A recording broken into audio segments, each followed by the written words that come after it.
96 disaster on Everest was no one person's fault. It was lots of people's fault.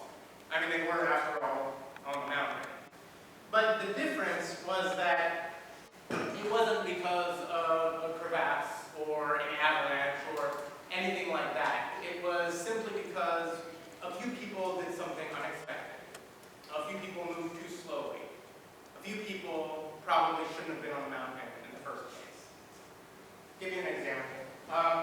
So there was a Texan named Beck Weathers climbing that day. Now, Beck, he had climbing experience, like most on the mountain, but was by no means an expert climber. And so he signed on with Adventure Consultants. Adventure Consultants being a group that helps people get to the top. And that group was run by a man named Rob Hall. Now, by all accounts, if you wanted to make it to the top of Everest alive, Rob Hall was your guy to take you there. He was the guide's guide. All guides on the mountain turned to him for advice. And he just seemed like, a stand-up guy. Everyone seemed to really, really like him. And so Beck was smart because he chose the best person to take him up the mountain. Now, the way Rob ran things was that if he said something, it went. So if Rob said slow down, and you still had tons of energy and you were ready to go, didn't matter. You slowed down. End of story. And so, on the day that they were making their push towards the summit, they left Camp 4, just below 26,000 feet, and they're heading to the summit. Beck Weathers is towards the front of the group, with one of the assistant guides. And Rob Hall is taking up the rear, making sure that those with not as much climbing experience still had a decent shot at getting to the top. And so, as Beck is climbing, his eyesight starts to go. He had had an eye surgery a few years earlier, and the ultraviolet rays from the sun bouncing off the snow affected him in a way that he couldn't imagine. And before long, he could barely see his hand in front of him. And so he stopped, in the hopes that eventually the condition would kind of clear up. It didn't. And so he waited up there. And eventually, Rob Hall made it up to where Beck was, and he assessed the situation and decided that the best course of action would be to get a Sherpa to take Beck back down to the tent. But Beck pleaded with Rob. And he said, let me wait it out just a little bit longer. See if it clears up, and if it does, I'll keep going up, and if it doesn't, I will head right back to the tent. Rob said that that would be okay, but he made Beck promise that if it didn't clear up, that Beck would stay right where he was. The rationale being that Rob would make it to the top, come back down, and he didn't want to have to worry whether or not Beck made it back to the tent. He wanted to know exactly where Beck was so that he would be able to find him and not worry. And so, Rob headed towards the summit, and Beck waited. And he waited, and he waited. And his eyesight never got better. And as other climbers who had earlier made it all the way up to the summit, and then come back down and pass Beck offering to take him back to the tent, he turned them down. Now, it might not seem like it, but Beck was acting in a totally rational manner.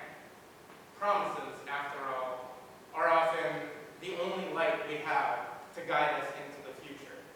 When everything else is dark, a promise awaits just at the edge of our line of sight. Beck knew this, even at 8,000 meters, when most people are so oxygen deprived that they can't tell their left from their right. And so, he waited. Over the past few weeks, as I was trying to figure out how best to tell these stories, I was trying to find one of my own stories, like something that would serve as a sort of through line for all these other stories that have kind of been swimming in my head for a few months. And nothing was coming to me. I think it's because it's hard to tell a story as it's happening. In retrospect, a story tends to shape and mold our experiences into a tellable form, but during the moment of the experience, you need other stories to sort of help you understand what's going on.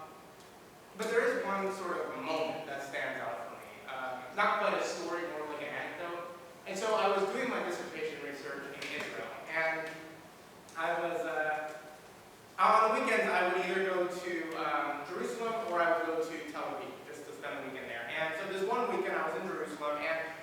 Symbolism on Saturday is amazing because it's a religious state holiday, so like everyone's inside, either at a temple or in their home, so no one's on the streets, no one's driving, so you can just like walk the streets and there's no one there.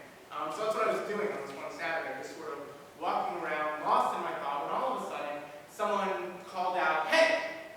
And I turned, and then he says, "What's that up there?" And so I look up, and at the top of this like 5th or 6th story building, there are people, there's music coming, there's screamers, and so I say, "Well, it looks like a party." And he said, "Cool, you want to go?"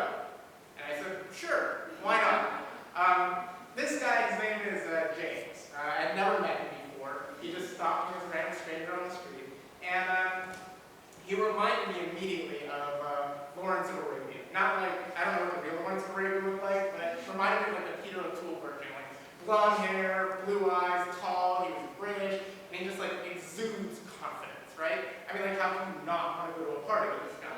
And so we head up to the, whatever the rooftop party was, and there's free food and free drink, and so we're eating and drinking, we're schmoozing, and like normally I hate this kind of stuff, but James is just like really easygoing, and that kind of like rubs off on you, so I'm really easygoing up there, and the time is just flying by, hours and hours get by, and eventually I realized that I've got to go if I'm going to catch the last bus off to my research site.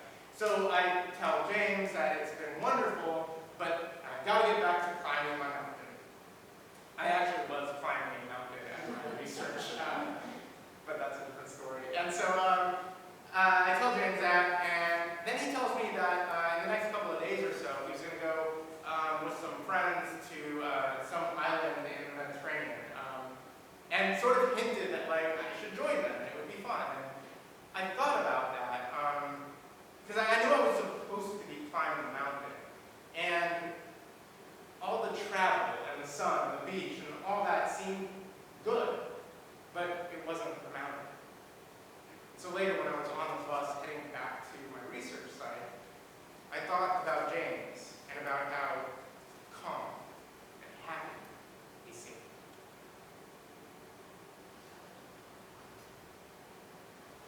If you are a climber, there are 3 ways that you could die. First, you could die not on a mountain. You could get hit by a bus, die in your sleep, all those ways that you could die. Second, you could die on the mountain because of the mountain. You could fall into a crevasse, succumb to high-altitude cardiac edema or pulmonary edema, get swept off by an avalanche, break a leg and simply not be able to make it down, all those ways. And third, you could die because there are too many damn people on the mountain. For Rob Hall, the leader of Adventure Consultants, it was a combination of the last 2. You see, first, Rob must have been affected by the altitude because well past the time that Rob had to turn back in order to make a safe descent, he was still struggling up towards the sun. And a part of that was because he got caught up in a bottleneck because there was too many people below. So a bottleneck will happen when one climber moves too slowly, and so every climber gets stuck behind him. And this can happen going up, it can happen going down. And as climbers slow down, time kind of speeds up, and your window of opportunity for a safe descent closes. So as Rob is struggling to get up, by the time he actually does make it to the summit, his window is already closed. He would struggle for the next 2 days to get down from the summit, but because of the crappy weather condition, because of his own exhaustion, and because of the exhaustion of other people lower on the mountain, he couldn't go anywhere. And so eventually, after 2 days up there, he succumbed to hypothermia. Now, 2 days before,